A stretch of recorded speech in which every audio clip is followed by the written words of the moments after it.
Hi, in this video, I'm going to show you the experiment Introduction to Practical Work on the Supplementary Laboratory Activity booklet. Now, in this experiment, there are altogether 3 parts. For part A, we will be looking at some chemicals and we want to look into the hazard warning labels. And from there, we are able to tell the dangerous nature as well as to suggest a safety precaution accordingly. Secondly, in part B, we will be looking at some glassware and apparatus, and we want to learn how to draw these apparatus and glassware in a 2-dimensional scientific manner. Of course, we also want to know the name of these common apparatus and glassware.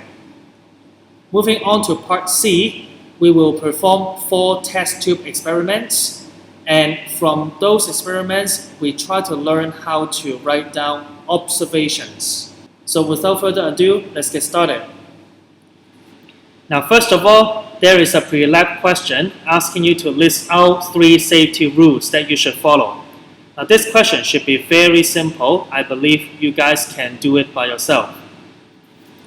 Now, moving on to part A, you will be given 5 chemicals and you need to read the hazard warning labels on the bottle and identify the dangerous nature of these chemicals. After that, you will have to suggest 1 safety precaution for each chemical. Now, the first one here is called ammonia solution or dilute aqueous ammonia. The hazard warning label states that it is irritant. The second bottle is ethanol. Ethanol is an example of alcohol, and of course, it is flammable.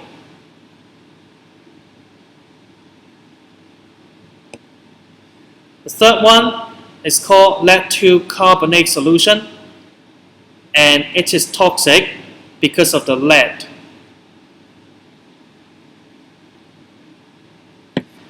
Number 4 here, we have a bottle of concentrated sulfuric acid, and it is corrosive.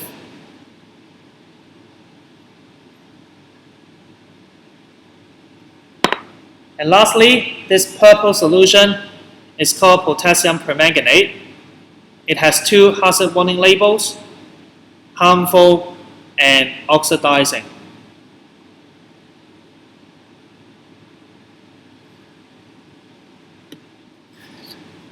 On page 10 of your supplementary laboratory activity booklet, please fill in the dangerous nature by writing the name of the dangerous nature. After that, suggest a safety precaution of these chemicals. You are given 5 minutes to finish this task.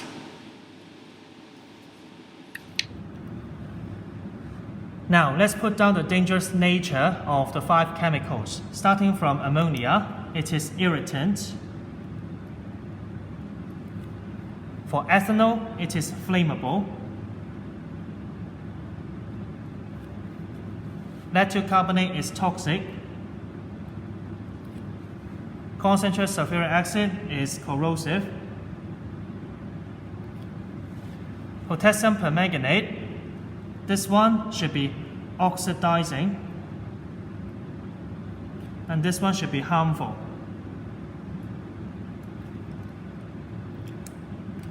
Now, pay attention that the description of dangerous nature is a little bit problematic.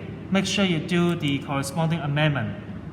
Now, for the last one here, a chemical that may cause serious risk to health or even death, this one is talking about toxic. Okay, so this should match with this one. Okay, this one should be matching with this one.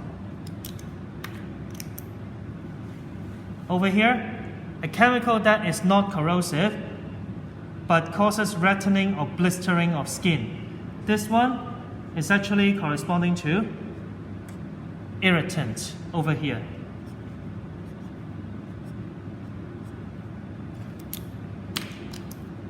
And lastly, this one, a chemical that may involve limited health risk if swallowed, breathed, or absorbed through the skin, should be corresponding to harmful.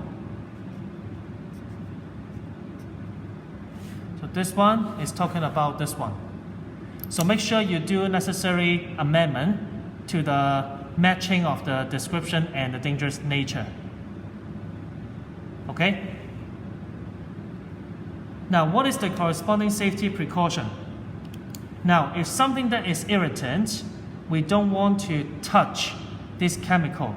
So here, a safety precaution, you can suggest to wear safety gloves.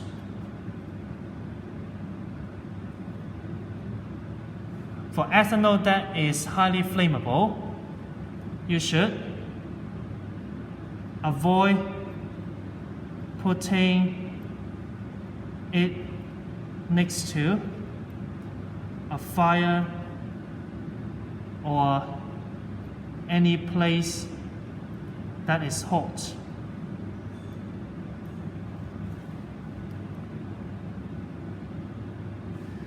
For lactic carbonate, it is toxic. Again, you need to wear safety gloves while working on it. Corrosive, you should also wear safety gloves.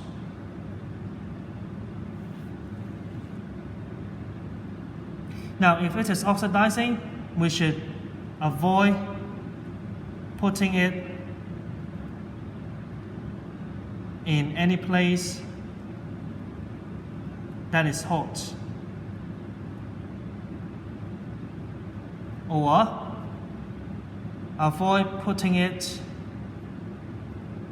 together with flammable substance.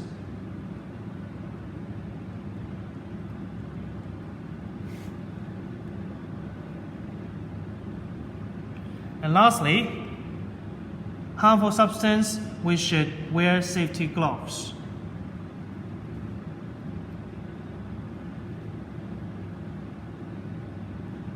You can also wear safety goggles in addition to wear safety gloves. Now, moving on to part B. Here, you will be given 9 apparatus or glassware, and you need to put down the name of this apparatus and glassware, as well as to draw the apparatus in a scientific manner. Now, the first apparatus is a beaker. You need to put down the name of this beaker on A and also draw the scientific drawings of a beaker. The second apparatus is a test tube.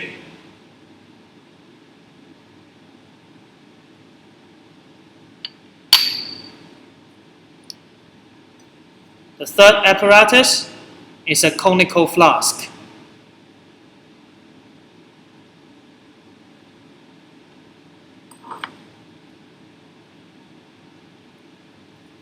The fourth apparatus is a measuring cylinder.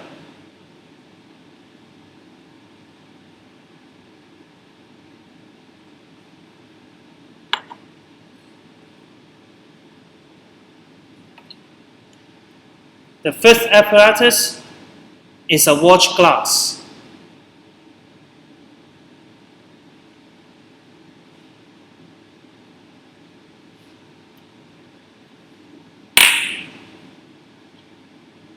The sixth apparatus is a dropper.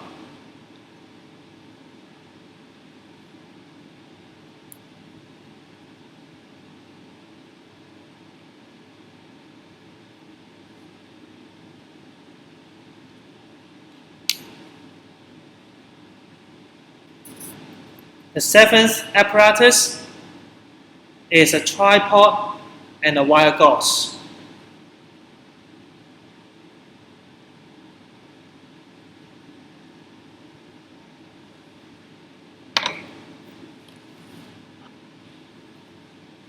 Number 8, it is a stand and clamp. Stand and clamp.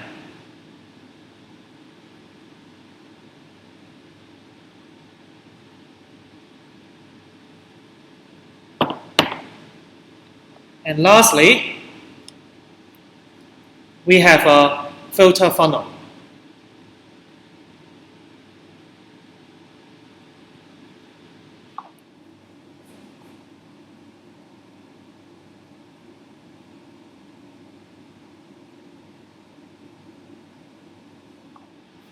Now, you should be putting down the name as well as to draw these apparatus out. I will give you 5 minutes to do this task.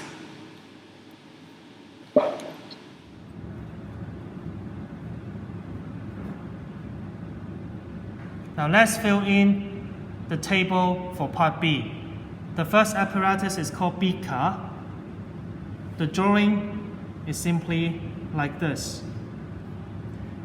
The second apparatus is test tube. The apparatus is like this.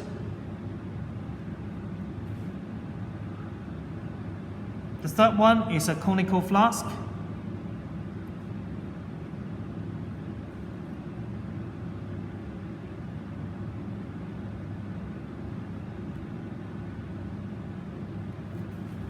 The fourth one is a measuring cylinder.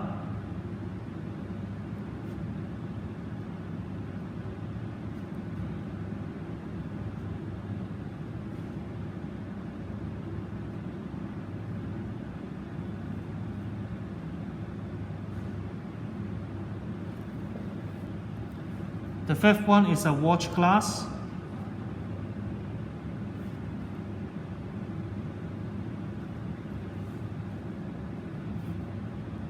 Number 6 is dropper.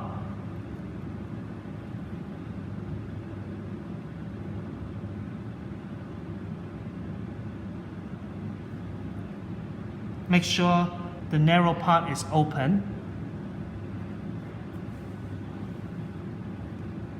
Number 7 is tripod and wire gauze.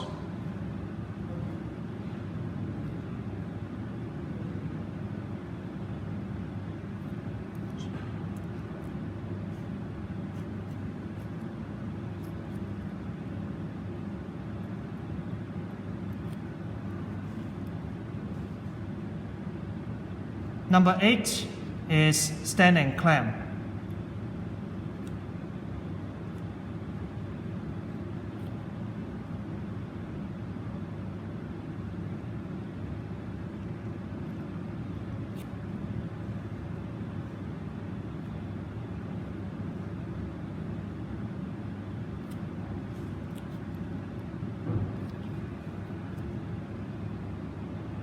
And lastly, we have the filter funnel.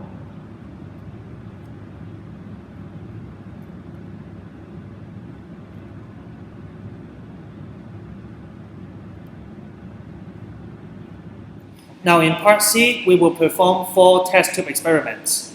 In the first test tube, we will transfer 4 ml of hydrochloric acid into a test tube. 4 ml is similar to 2 pumps from the droppers.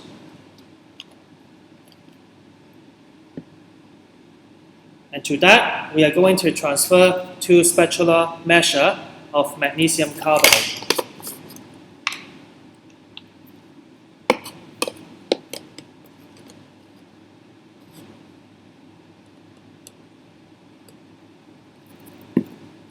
Magnesium carbonate is a white solid. Watch carefully when I drop the solid into the acid.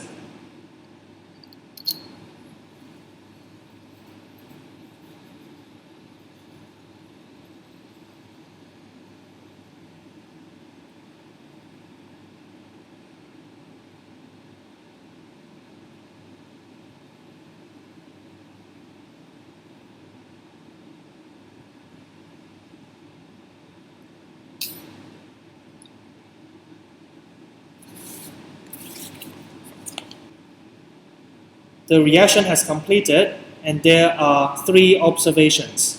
1. The white solid dissolves. 2. It gives out colorless bubbles. And 3. It gives out hissing sound.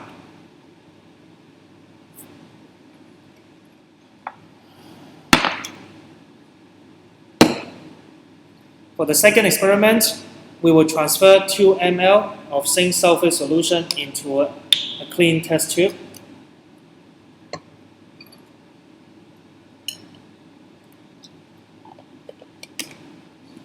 And to that, we are going to add a few drops of sodium hydroxide solution.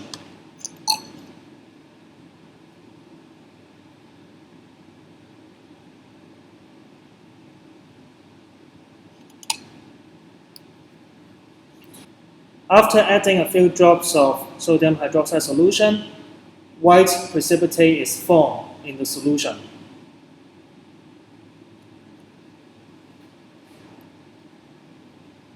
After that, we are going to add excess amount of sodium hydroxide.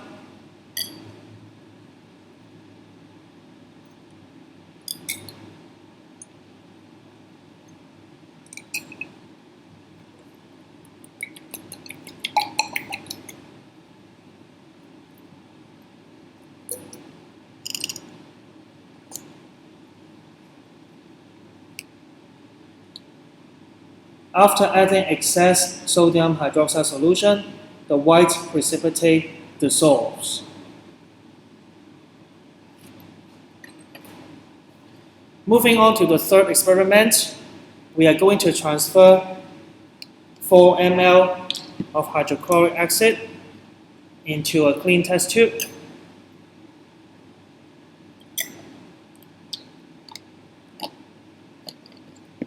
And it is followed by adding 4 ml of sodium hydroxide.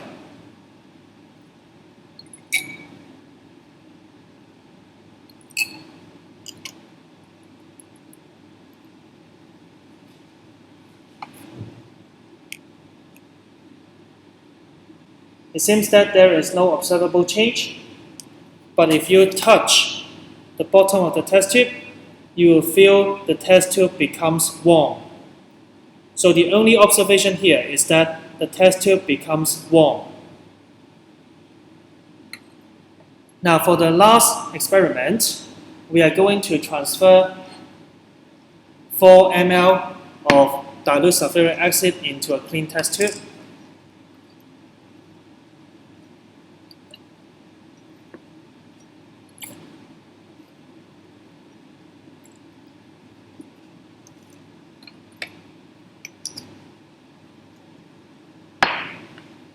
To that, we are going to add small amount of copper 2 oxide solid. Copper 2 oxide solid is a black solid.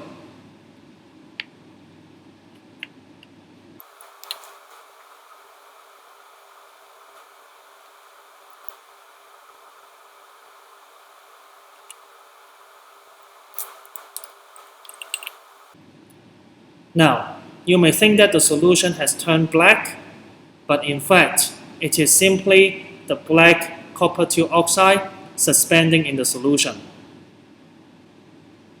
Upon standing, the denser copper 2 oxide will sink at the bottom.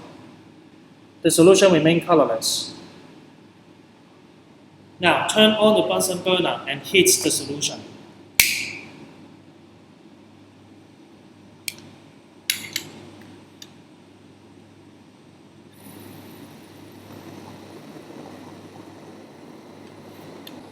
Now use a test tube holder to hold the test tube while heating.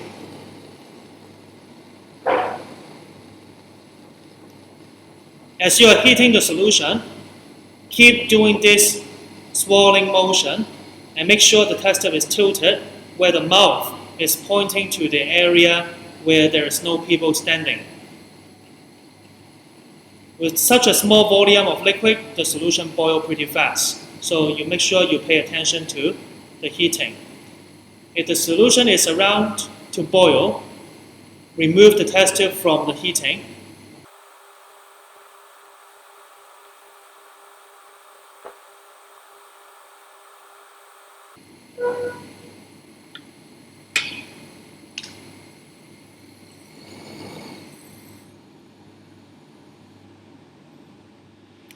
After heating, the solution has changed from colorless to blue. Also, the black solid has dissolved.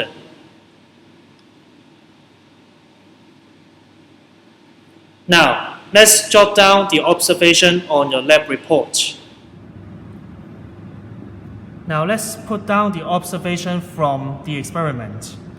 Now, part A. When magnesium carbonate is added to dilute hydrochloric acid, there are 3 observations. 1. White solid dissolves. Secondly, colorless bubbles are given off. And thirdly, hissing sound is given off.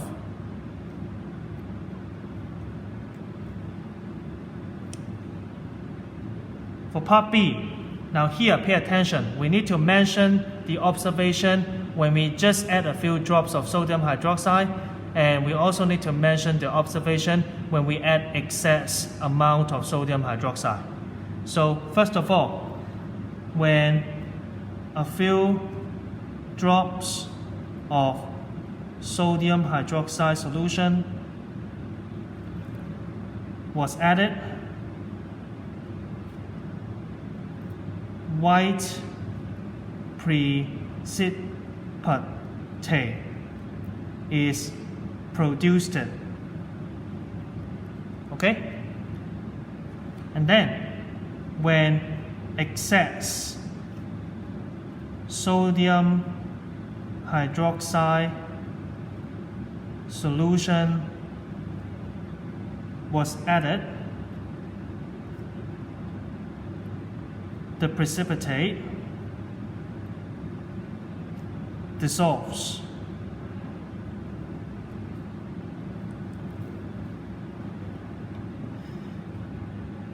Now for part C, there is only one observation, which is heat is released, or you can say the solution becomes warmer.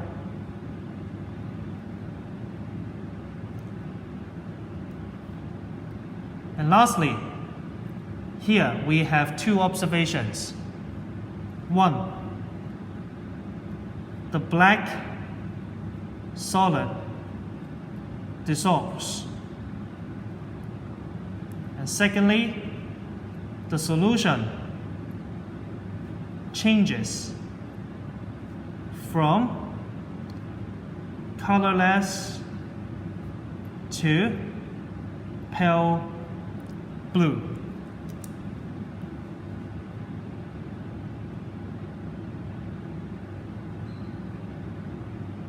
So that's it for the experiment, and that's the end of the video.